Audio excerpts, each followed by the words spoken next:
आज की क्लास में आप सभी भाई बहनों का बहुत बहुत स्वागत है। आज की क्लास सीडीपी बाल विकास की होने वाली है, जिसमें आपको बहुत ही महत्वपूर्ण 60 प्रश्न देखने को मिलेंगे। ये 60 प्रश्न वो प्रश्न है जो सीटेट एग्जाम में बार बार पूछे जाते हैं, तो उन्हीं प्रश्नों को लेकर आए हैं। तो आप इन 60 प्रश्नों को जरूर देखें। पेपर में बार बार रिपीट होने वाले ये सारे प्रश्न आज आपको देखने को मिल जाएंगे। तो बिना समय गवाए शुरू करते हैं आज के पहले प्रश्न से। आज का पहला प्रश्न है, बाल विकास के संदर्भ में निम्नलिखित में से कौन सा कथन सही है? सही कथन आपको बताना है। ऑप्शन नंबर ए, विकास केवल आनुवंशिकी पर निर्भर करता है, तो केवल वाला ये गलत होता है। विकास एक रैखिक मार्ग का अनुसरण करता है और एक आयामी होता है, तो एक आयामी नहीं होता है, ये भी गलत हो जाएगा। विकास बहुआयामी और लचीला होता है। ऑप्शन डी, विकास की गति सभी बच्चों में पूरी तरह समान होती है, तो समान भी नहीं होती है। तो ऑप्शन सी इसका सही उत्तर हो जाएगा। विकास बहुआयामी होता है और लचीला होता है। ऑप्शन सी इसका सही उत्तर हो जाएगा। प्रश्न 2 है, विकास का शीर्षगामी सिद्धांत क्या सुझाता है?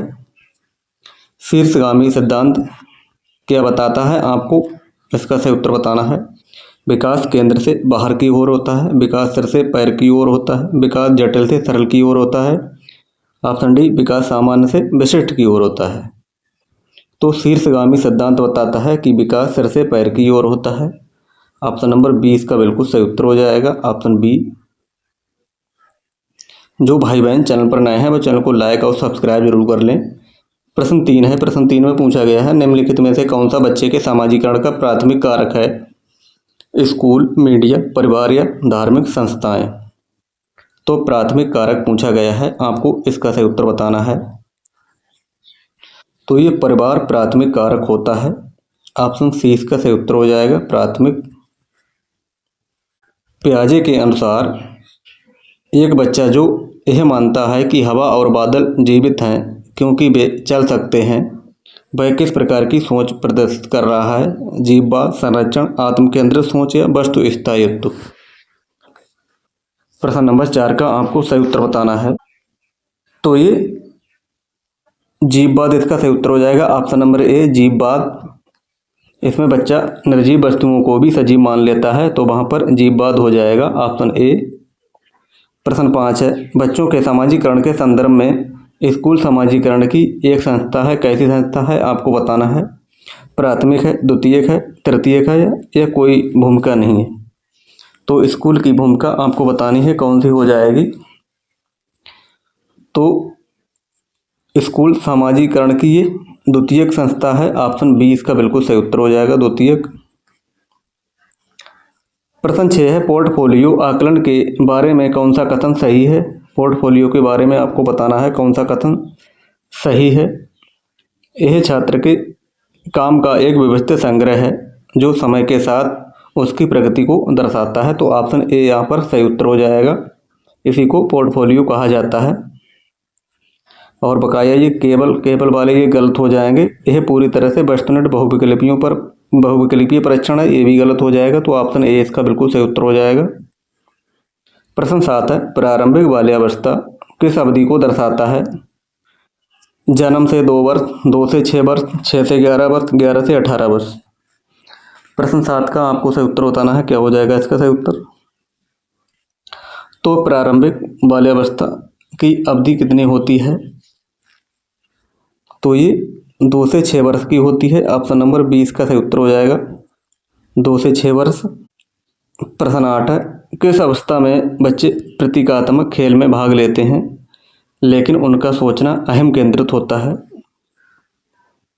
प्रश्न 8 का आपको सही उत्तर बताना है।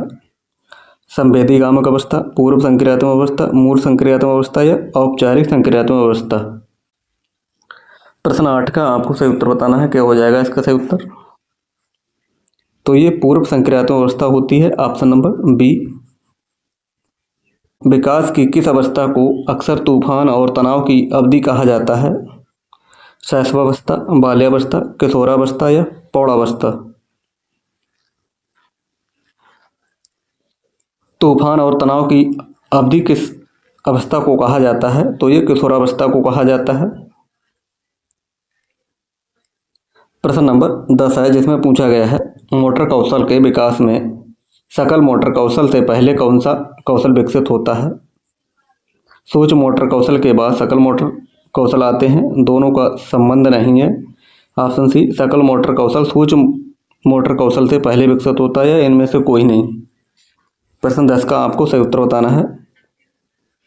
तो सकल मोटर कौशल सूक्ष्म कौशल से पहले विकसित होता है। ऑप्शन नंबर सी इसका बिल्कुल सही उत्तर हो जाएगा। व्यक्तिगत भिन्नताओं का सम्मान करने के लिए शिक्षक को क्या करना चाहिए।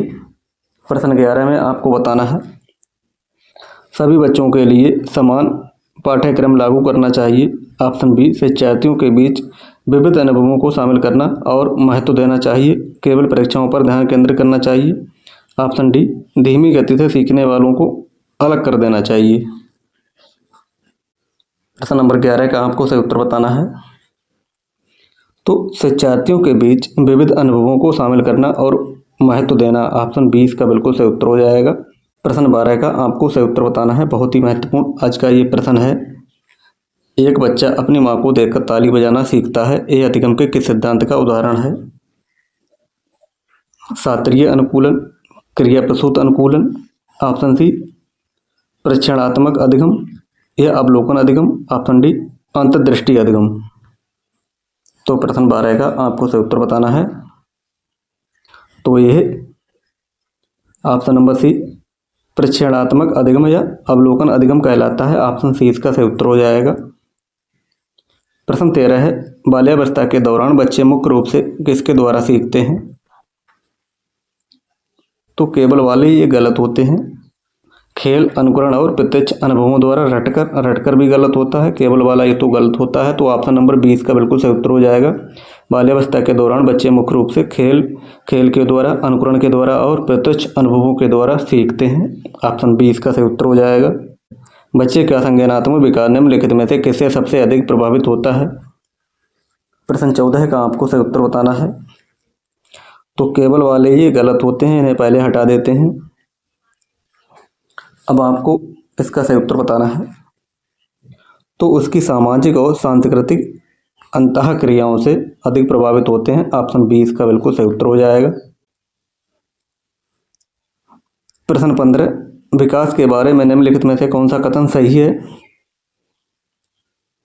विकास के बारे में सही कथन आपको बताना है कौन सा होता है। तो विकास एक सतत प्रक्रिया है। ऑप्शन नंबर ए इसका सही उत्तर हो जाएगा। विकास एक सतत प्रक्रिया है। प्रश्न नंबर 16 है जीन पियाजे के अनुसार बच्चे किस अवस्था में वस्तु स्थायित्व प्रदर्शित करना शुरू करते हैं। संवेदीगामक अवस्था, पूर्व संक्रियात्मक अवस्था, मूल संक्रियात्मक अवस्था या औपचारिक संक्रियात्मक अवस्था। प्रश्न 16 का आपको सही उत्तर बताना है।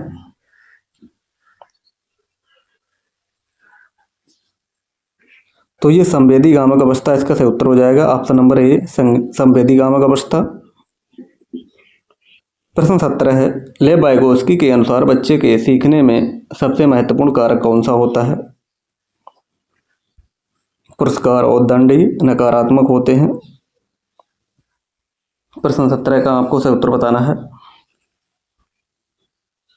तो सबसे महत्वपूर्ण कारक होते हैं सामाजिक अंतःक्रिया। ऑप्शन सी इसका सही उत्तर हो जाएगा, सामाजिक अंतःक्रिया।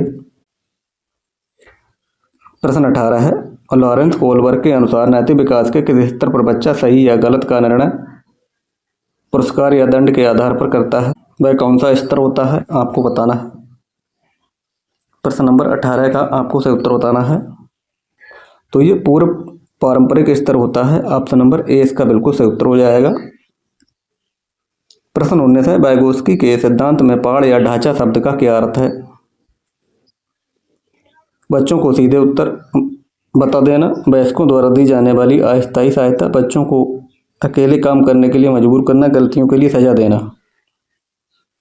तो 19 का 20 का सही उत्तर हो जाएगा। वयस्कों द्वारा दी जाने वाली अस्थायी सहायता, ऑप्शन 20 का बिल्कुल सही उत्तर हो जाएगा। पियाजे के अनुसार मौजूदा मानसिक संरचनाओं में नई जानकारी को शामिल करना क्या कहलाती है। समायोजन, आत्मसातीकरण, साम्यधारण या संगठन। प्रश्न 20 का आपको सही उत्तर बताना है। तो मौजूदा मानसिक संरचनाओं में नई जानकारी को शामिल करना, तो उसे क्या कहते हैं। तो उसे कहते हैं आत्मसातीकरण।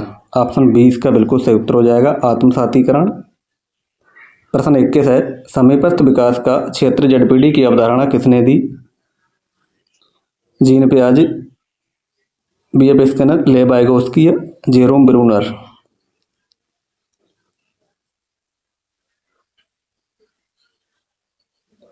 तो समीपस्थ विकास का क्षेत्र ZPD की अवधारणा ये ले वाइगोस्की ने दी। ऑप्शन नंबर सी इसका बिल्कुल सही उत्तर हो जाएगा। प्रश्न 22 है, बाल केंद्र शिक्षा में शामिल है, क्या शामिल है आपको बताना है। बच्चे के लिए गतिविधियों में हस्तपरक अनुभव, बच्चों को एक कोने में बिठाना। ऑप्शन सी प्रतिबंधित परिवेश में अधिगम। ऑप्शन डी केवल पाठ्य पुस्तकों पर निर्भर करना। प्रश्न 22 का आपको सही उत्तर बताना है, बाल केंद्र शिक्षा में क्या शामिल है। तो बच्चों के लिए गतिविधियों में हस्तपरक अनुभव, इसका सही उत्तर हो जाएगा ऑप्शन ए। समावेशी शिक्षा का क्या अर्थ है। प्रश्न 23 का आपको सही उत्तर बता देना है, समावेशी शिक्षा का क्या अर्थ है। तो जाति, लिंग या अक्षमता की परवाह किए बिना सभी बच्चों को एक ही स्कूल में शिक्षा देना। ऑप्शन बी इसका बिल्कुल सही उत्तर हो जाएगा, ऑप्शन नंबर बी। प्रश्न 24 है, डिसलेक्सिया किससे संबंधित विकार है। व्यवहार संबंधी विकार, पठन विकार, गणितीय विकार या मानसिक विकार। तो डिसलेक्सिया ये पठन विकार हो जाएगा, ऑप्शन नंबर 20 का बिल्कुल सही उत्तर हो जाएगा, पठन विकार से संबंधित। प्रश्न 25 है, डिसकैलोकुलिया मुख्य रूप से किस कठिनाई से संबंधित है। लिखने में कठिनाई, पढ़ने में कठिनाई, गणितीय गणनाओं में कठिनाई या ध्यान केंद्रित करने में कठिनाई।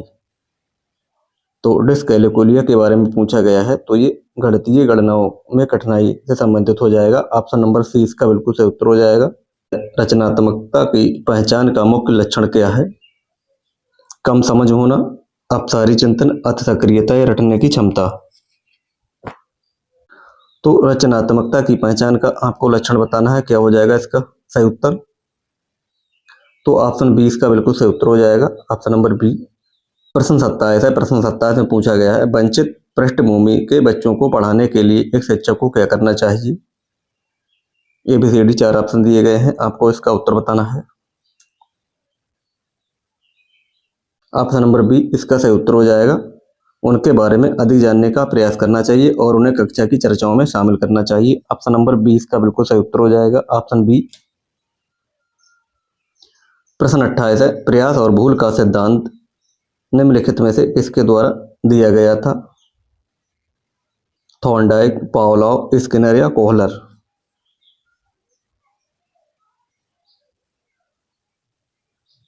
प्रश्न नंबर 28 का आपको सही उत्तर बताना है।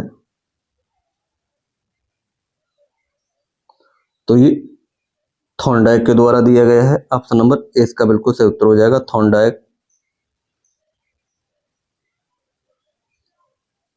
प्रश्न नंबर 29 है, प्रतिभाशाली बच्चों की पहचान के लिए क्या आवश्यक है।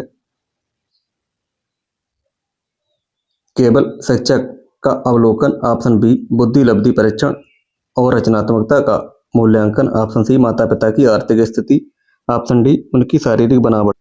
तो प्रश्न 29 का आपको सही उत्तर बताना है, क्या हो जाएगा इसका सही उत्तर।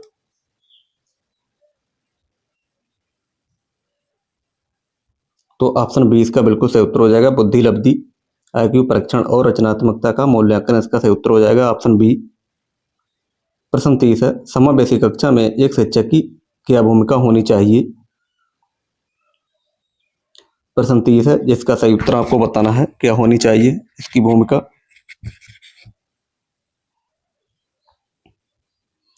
तो विश्वास करना कि प्रत्येक बच्चे में अपनी क्षमताओं के अनुसार सीखने की शक्ति होती है, ऑप्शन नंबर ए इसका बिल्कुल सही उत्तर हो जाएगा। प्रश्न 31 है, समावेशी शिक्षा का मुख्य उद्देश्य क्या है। विशेष बच्चों को अलग करना, सभी बच्चों को एक ही छत के नीचे बिना भेदभाव के शिक्षा देना, केवल मेधावी बच्चों को पढ़ाना या मूक बधिर बच्चों के लिए अलग स्कूल खोलना। तो समावेशी शिक्षा का मुख्य उद्देश्य हो जाएगा सभी बच्चों को एक ही छत के नीचे बिना भेदभाव के शिक्षा को देना, ऑप्शन नंबर 20 का सही उत्तर हो जाएगा। प्रश्न 32 है, डिसलेक्सिया निम्नलिखित में से किससे संबंधित है। लेखन विकार, पठन विकार, गणितीय विकार या मानसिक विकार। तो डिसलेक्सिया एक इससे संबंधित हो जाएगा, तो ये पठन विकार से हो जाएगा। ऑप्शन नंबर बी इसका बिल्कुल सही उत्तर हो जाएगा, ऑप्शन नंबर बी। प्रश्न 33 है, डिस्कैलेकोलिया का संबंध किससे है? लिखने की समस्या से, पढ़ने की गणितीय गणना की समस्या से, या भाषा सीखने की समस्या से? तो डिस्कैलेकोलिया ये गणितीय गणना से संबंधित हो जाएगी, ऑप्शन नंबर सी इसका बिल्कुल सही उत्तर हो जाएगा। प्रश्न 34 है, राष्ट्रीय पाठ्यचर्या रूपरेखा एनसीएफ 2005 के अनुसार शिक्षक की भूमिका कैसी होनी चाहिए? सत्तावादी, अधिनायकीय, सुविधादाता या अनुमतिपरक?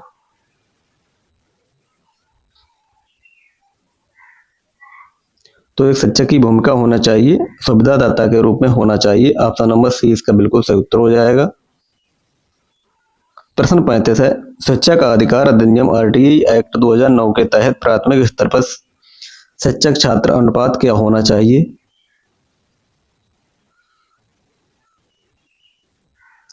तो 1:30 होना चाहिए, ऑप्शन नंबर ए इसका बिल्कुल सही उत्तर हो जाएगा।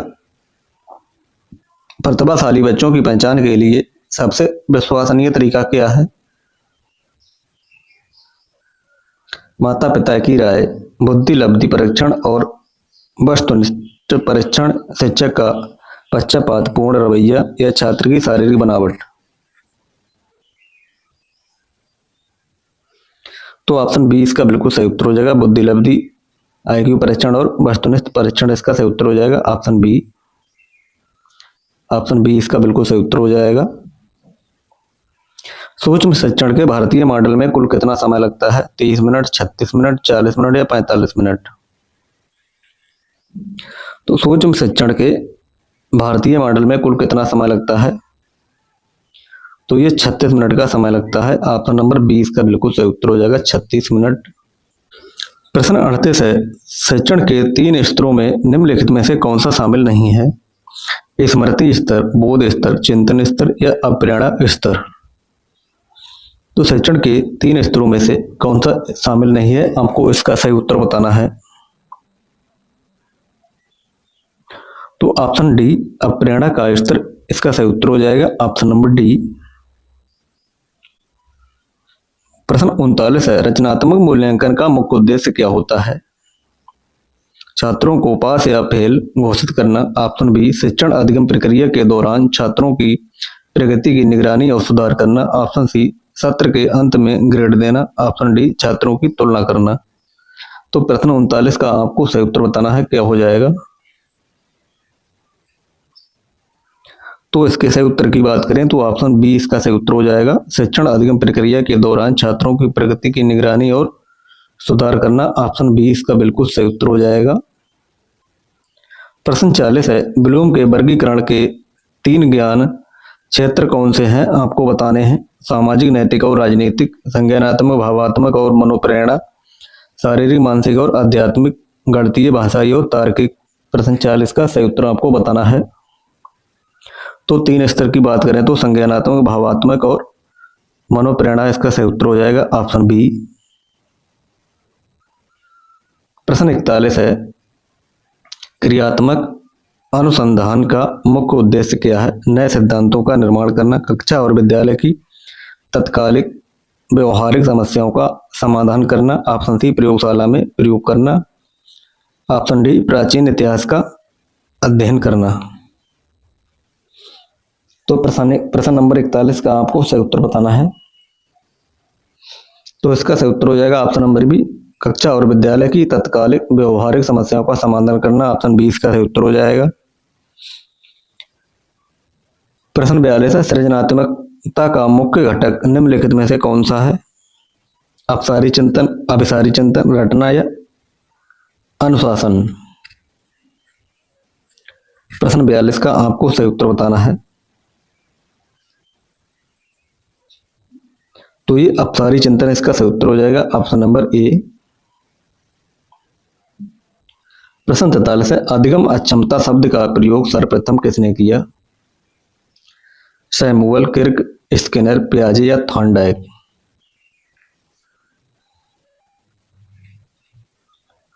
तो अधिगम अक्षमता शब्द का प्रयोग सर्वप्रथम ये सैमुअल क्रिक ने किया। ऑप्शन ए इसका बिल्कुल सही उत्तर हो जाएगा। प्रश्न 44 है, करके सीखना का समर्थन किस दार्शनिक या मनोवैज्ञानिक विचारधारा ने सबसे अधिक किया? आदर्शवाद, यथार्थवाद, प्रयोजनवाद या प्रकृतिवाद? तो ये प्रयोजनवाद इसका सही उत्तर हो जाएगा। ऑप्शन नंबर सी प्रयोजनवाद।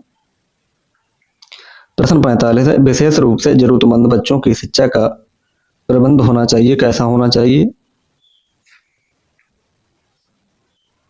प्रश्न 45 का आपको बिल्कुल सही उत्तर बताना है। तो दूसरे सामान्य बच्चों के साथ होना चाहिए। ऑप्शन ए इसका बिल्कुल सही उत्तर हो जाएगा। प्रश्न 46, सीखने के नियम के प्रतिपादक कौन है? फ्रायड, स्किनर, थॉर्नडाइक या एडलर?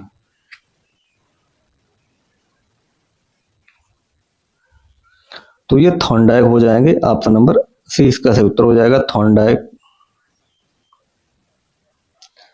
प्रश्न नंबर 47 है, निम्नलिखित में से कौन सा वस्तुनिष्ठ प्रश्न है? निबंधात्मक प्रश्न, लघु उत्तरीय प्रश्न, मुक्त अंत वाला प्रश्न, सत्य या असत्य प्रश्न?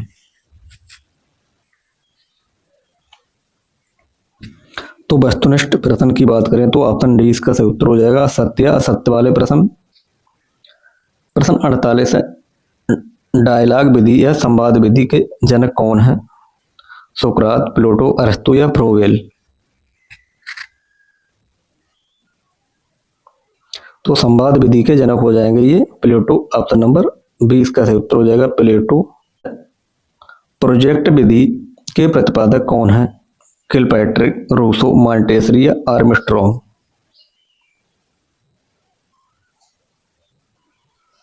तो ये किलपैट्रिक हो जाएंगे। ऑप्शन नंबर ए इसका सही उत्तर हो जाएगा। शिक्षण की ह्यूरिस्टिक विधि, खोज विधि के प्रतिपादक कौन है? प्रश्न 50 का आपको सही उत्तर बताना है।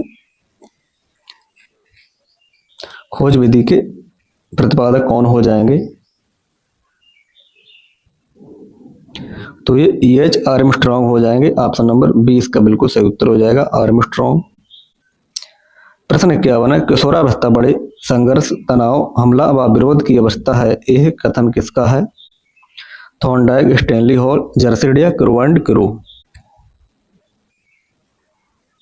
तो ये स्टैनली हॉल का हो जाएगा। Option number B Stanley hall इसका बिल्कुल सही उत्तर हो जाएगा। प्रश्न 52 है, बाल केंद्रित शिक्षा में शामिल है कौन? शामिल है बच्चों के लिए हस्तपरत गतिविधियां, बच्चों का एक कोने में बैठना, प्रतिबंधित परिवेश में अधिगम, वे गतिविधियां जिनमें खेल शामिल नहीं होते।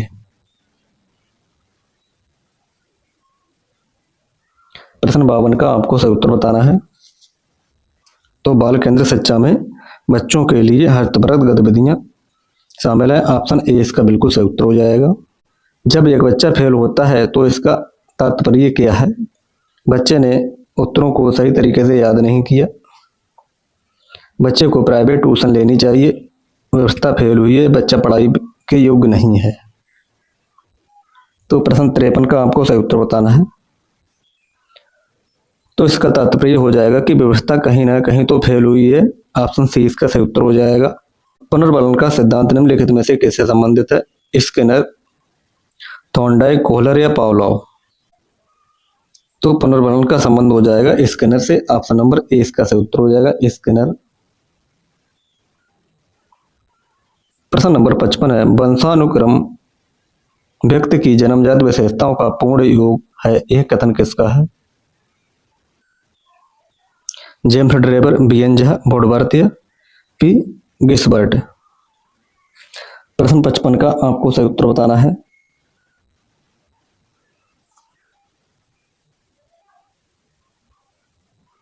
वंशानुक्रम व्यक्ति की जन्मजात विशेषताओं का पूर्ण योग एक कथन हो जाएगा बी.एन. झा का। ऑप्शन बी इसका बिल्कुल सही उत्तर हो जाएगा, बी.एन. झा।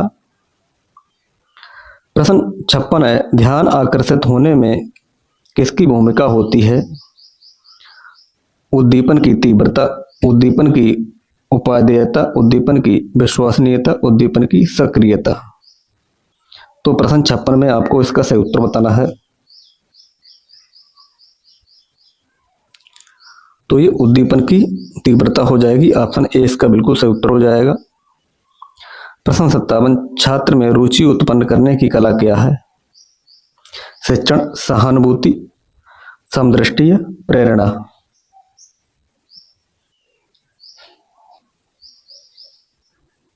तो प्रेरणा इसका सही उत्तर हो जाएगा, ऑप्शन डी। प्रश्न 58 है, गैंग एज या टोली अवस्था किस आयु को कहते हैं? 16 से 19, 3 से 6, 8 से 10 या 19 से 22? तो ये 8 से 10 वर्ष की अवस्था को कहते हैं। ऑप्शन नंबर सी इसका बिल्कुल सही उत्तर हो जाएगा, ऑप्शन सी। प्रश्न नंबर 59 है, पियाजे के अनुसार संज्ञानात्मक विकास की अंतिम अवस्था कौन सी है? मूर्त संक्रियात्मक अवस्था, औपचारिक अमूर्त संक्रियात्मक अवस्था, संवेदी पेशीय अवस्था या पूर्व संक्रियात्मक अवस्था?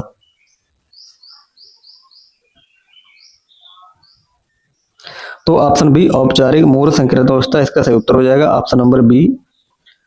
आज का अंतिम प्रश्न है जिसका उत्तर आपको बताना है। संज्ञानात्मक संप्राप्ति का न्यूनतम स्तर क्या है? ज्ञान, बोध, अनुप्रयोग या विश्लेषण? प्रश्न 60 का आपको सही उत्तर बताना है, क्या हो जाएगा इसका सही उत्तर? तो संज्ञानात्मक संप्राप्ति का न्यूनतम स्तर हो जाएगा ज्ञान, ऑप्शन ए इसका बिल्कुल सही उत्तर हो जाएगा, ज्ञान। तो ये रहे आज के बहुत ही महत्वपूर्ण 60 प्रश्न। इन 60 प्रश्नों में से आपने कितने प्रश्न सही किए हैं इसका उत्तर आप कमेंट बॉक्स में जरूर बताएं।